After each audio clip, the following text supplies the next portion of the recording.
કડદાકાંડમાં જેલમાં ગયેલા સુરેન્દ્રનગરના દુધઈ ગામના ખેડૂત પરિવારની વહારે અન્ય ખેડૂત આવ્યા। જેલમાં ગયેલા ખેડૂતોના ખેતરમાં તૈયાર મગફળી ગામના ખેડૂતોએ કામ કરી હલરમાં નાખી પાક સુરક્ષિત સ્થળે મૂક્યો। જેલમાં ગયેલા ખેડૂતોનું કામ અટકે નહીં તે માટે પ્રયાસો કર્યા। નવી સિઝનમાં વાવેતર પણ હાથોહાથ કરી નાખવાનો નિર્ણય કરાયો અને પીડિત ખેડૂતોના પરિવારને હૂંફ આપી।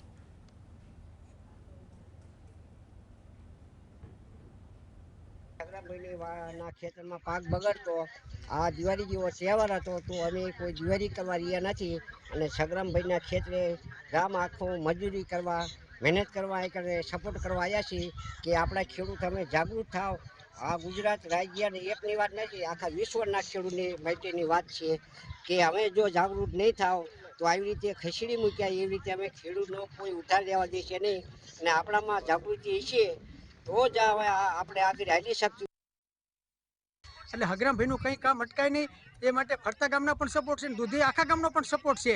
તો હગરામભાઈ પોતે જેલમાં છે, દિવાળી 72 વર્ષ છે, 72 વર્ષના દિવસે પણ ખેડૂત જો કામ કરવા લાગી ગયા છે કે ખોટો ટેમ બગાડવો નહીં। આપણા માટે ખેડૂત જે રડતો હોય અને જેલમાં તો આપણે એનું પણ કામ કરવું પડે।